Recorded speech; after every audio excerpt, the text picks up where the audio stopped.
Trouve ce que tu veux devenir, la casquette que tu veux endosser, définis l'action quotidienne que ça demande de mener, le prix que ça demande de payer et fais cette chose-là tous les jours. Ça deviendra ton identité, ça créera tes habitudes et tes habitudes donneront ta vie.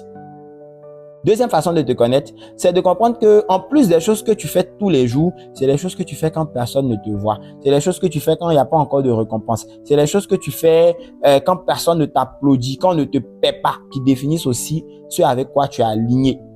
On fait certaines choses tous les jours, mais parce qu'il y a une récompense souvent derrière. On va au travail tous les jours, pas forcément parce qu'on aime notre emploi ou parce que c'est notre identité. On aurait pu même arrêter si on avait la moindre occasion. Donc, en plus de regarder ce que tu fais tous les jours pour savoir qui tu es, tu dois aussi absolument, je dis bien absolument, regarder ce que tu fais quand personne ne te voit, ce que tu fais bien, même quand tu sais que ça ne sera pas vu du grand public, ce que tu fais bien, même quand tu sais qu'on ne va pas t'applaudir, et ce que tu fais bien, même quand on ne te paie pas.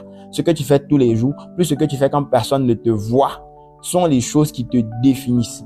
Et si tu vois que les deux choses-là, ce que tu fais tous les jours, plus ce que tu fais quand on ne te voit pas, ne correspondent pas à l'individu que tu as envie d'être aux yeux du monde, à toi de trouver les actions qu'il te faut faire tous les jours pour être l'individu que tu souhaites et de les faire.